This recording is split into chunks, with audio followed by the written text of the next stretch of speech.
Friends, let me start by saying, as president of the Progressives in Europe, I don't know what to say to you. I'm here to learn from you, right? Let me start by saying that. I and my colleagues are here to learn how you did it. Because you did something which nobody have done before in newer history of the Arab region. You made a revolution. You made it with risks of your own lives, risks of your own future. And those who made it were you and no one else. And I want to appreciate that. And on behalf of all progressives in Europe, I want to thank you for what you did. And I want to express our solidarity for what you're trying to do now for the future. So we are here together with you, and that's why we have invited you to listen to you and maybe to be relevant for you in your further efforts to create that true revolution of the Arab Spring. Because it's not over yet. You know that. It's not over. There's so much work to do. I know a bit about history in the rest of Europe, and I can tell you, you don't need 200, 300, 400 years to create a democracy. Don't do that. You can do it quicker, right? You can make fairness quicker, and you can make justice quicker, and you can make equal opportunities and equal rights for men and women quicker than we did in Europe. And you can make new hopes in reality for young generations in the Arab world quicker than we did. So, friends, what we can tell you is what you should not do, okay? Because we have some experience. And maybe we can also help. Maybe we can help you. But I want to underline again and again, it's you who decide. It's us who try to help on your conditions. My second message is, as I said to you, that we know it's not over. You do that too. This weekend, you will have the first election in Tunisia, and I'm so excited. Believe me, I will be in front of the televisions and all the information channels. The General Secretary of Progressive Forum have promised me to call me any second. We have news. And I'm sure that Veronique de Keyser and my good friends here and all our friends will follow you by heart. I wish you all the best on that democratic election. This is the first one. And can I say, tell all the Tunisians to go out to vote. Right. Use your voting rights. Don't stay home. Go out and vote. As they said in South Africa, the right to vote, one man, one woman, one vote, is a fundamental right. And you have an obligation to use that one. We're not too good for that here in Europe. Can I say that to you? You just that you know. Our average in participating in general election to this European Parliament, it could be a bit better. It's around half of the voters. It's not even half of the voters. You can see I'm an old man now, right? Because my point is that participating in election is a choice, right? It's a choice for your future and for your society and for your citizenship. So go out voting. And if you say we want to do it better than these European Union guys, do that, say that. It's okay for me, right? And I'll be so proud of you if you do it better than we did. So if you say we will participate in the Tunisian election with a participation rate of around 70%, I could come back to the European Union and say to guys, look at what they did in Tunisia, right? So you understand, in Tunisia, in Egypt, all over the region, bit by bit, step by step, you will realize the new democracy. Now, what does that mean, democracy? What is democracy? I'm not going to make a long speech on that one. But I think I can say about democracy that no democracy is ideal in the sense that you can say this model of democracy or that model of democracy, that is the one you should do. We will not do that. It's your choice again.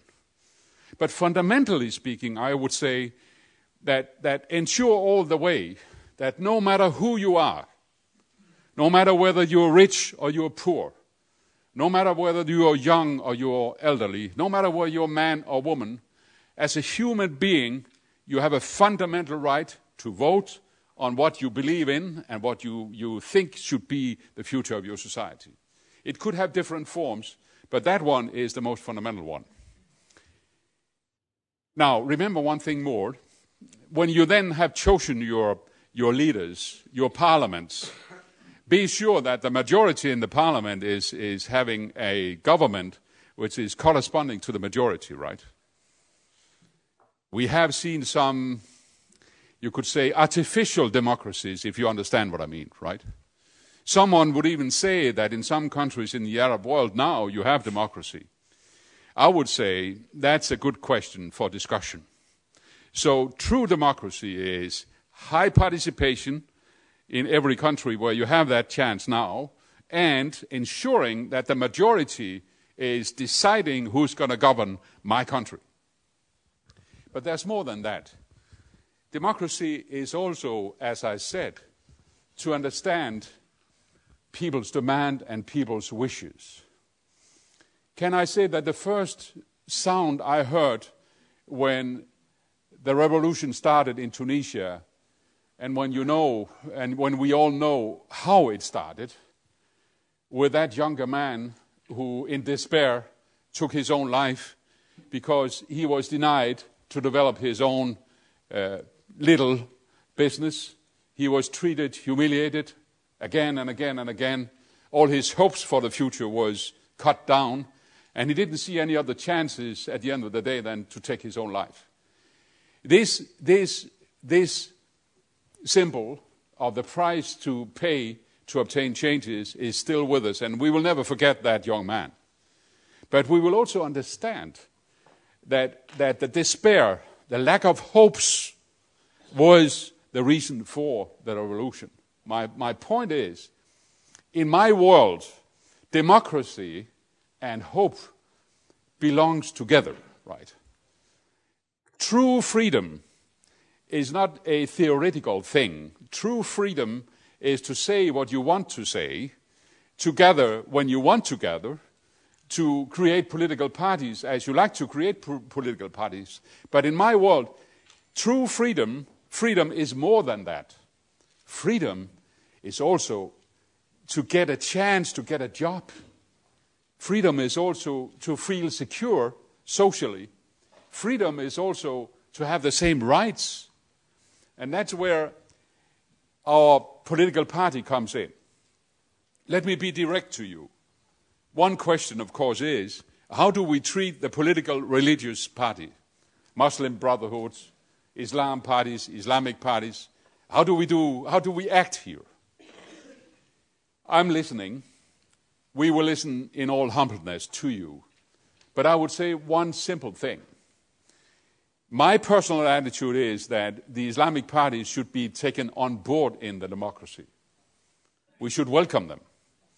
Because my historical experience, and I think I share that with many people here in the European Parliament, is if you exclude someone from democracy, you create a new ground for hatred, a new ground for expulsion, and a new ground for lack of understanding. But, I tell you again and again, no matter which party you include in your democracy, please promise me one thing, that the fundamental rights are there, that the youngsters are getting exactly the same possibilities in going into politics as the elder one. And it's not a question of age, whether you are 20 or 40 or 50, that you're getting the right to be active in politics. If you're as young as here, you should have the right. And one thing more. It's not a question of saying that women could not participate. Women can and should participate. That's a part of your revolution. I saw all the women in all the places in Egypt and in Tunis and all over the place. You must insist on that one.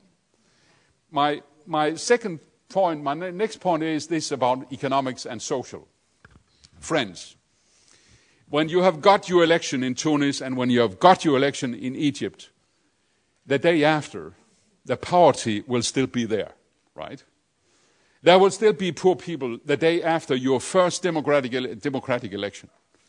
So that the job to be done in the new free world in the Arab region is, how can we ensure that people, when they have got their democracy and all the hopes, are not getting disappointed? How do we ensure that jobs are coming, that hopes are becoming real, that the young people who created this revolution can see that their lives and risk have come through in a new future? It's not going to be easy. I have 3 points here. Number one, the European Union will support you. You are so diverse from country to country, so we don't think there's one model we should support. We should support you on your conditions. But I may be honest to you also to say, I think that the Union of Mediterranean have not got a successful historical period. I don't think that this construction is the right one if we should cooperate in the future. I think we should create a new vision on how to cooperate between the free Arab world and the European Union on mutual respect, on mutual conditions. And I think that when we talk about trade, for instance, we should open our markets to you, and it should be differentiated in the sense that in the first coming years, it will not be an equal term. I think we should start opening our markets, and you should have the chance to protect your industries in the first couple of years. You understand what I mean? Because otherwise, all the super-duper effective ones of firms coming from Europe would risk killing all the small flowers in your new industry. My point is, your tourism will still be important in your countries, but please, tourism is good, especially for the tourists, right? But also for people. But you need to have something more. You need to have your own industry, many different industries, small and bigger firms. You need to have education, you need to have investments. That's my second point. I hope Europe can offer you some investments on your terms. I look forward to see a European Union investing in your countries on your terms. And I look forward to say that we can give you investment guarantees. You understand what I mean? So that when private firms are coming from Europe and investing in the Arab world, Europe will be capable of giving you investment guarantees. And at the same time, I hope that the European Investment Bank, the European Bank for Reconstruction and Development, will be active and will help you. Last point, political parties. Paul, what is left and right? Well, this is my right arm, and this is my left arm. This is left to you, and this is right to you. You can see the confusion, right? What is left and right? In my heart, left and right is a very clear distinction. But I understand, again, that political parties in the Arab world is something else than in Europe, at least in the starting point. I mean, if you take Latin America, Lula's Labour Party is something else than ours. We understand that. Different cultures. But one thing, friends, one thing again. Taking into account our concepts of political parties, I want to say one thing to you. It's impossible to imagine that justice, that social rights, that equal rights for men and women, that education for all, that health for all these fundamental things, it's impossible to imagine that this can be done without having a progressive party or two or three. You see my point? So it's your choice again, but the choice is, should you have a society with justice or without justice? Should you have a society with equal rights for all or without equal rights to all? You see, parties are not, but fundamental rights are there. my very last point, 2 seconds, is I cannot end my little speech to you here by saying 2 words about the Israeli and Palestinian conflict. I just want to say to you that the president of this group, Martin Schulz, and I, as president of the European Progressive Socialist Party, we made a common statement of support for Mahmoud Abbas. We said that we support his efforts in the United Nations for having an recognized independent state. We support his efforts and the Palestinian people's efforts. You should know that. And we still have that position. And I just want to say to you that we cannot imagine a long-term peaceful development in the Arab world without also solving this fundamental conflict. We think we can do it, and we think we can help together with you, but we cannot do it without you. So there's a lot of work to do. And even here in Europe, we have our political fights. We have a conservative majority in Europe right now, you know that? So even in Europe, things can be better. We need another Europe under progressive majority. So with your help, we can make a progressive Europe and a progressive Arab world. What a world we could have together. Have a good conference. Thank you very much to all of you. Thank you. Thank you. Thank you very much. Lots of thoughts, lots of ideas that we should definitely pick up.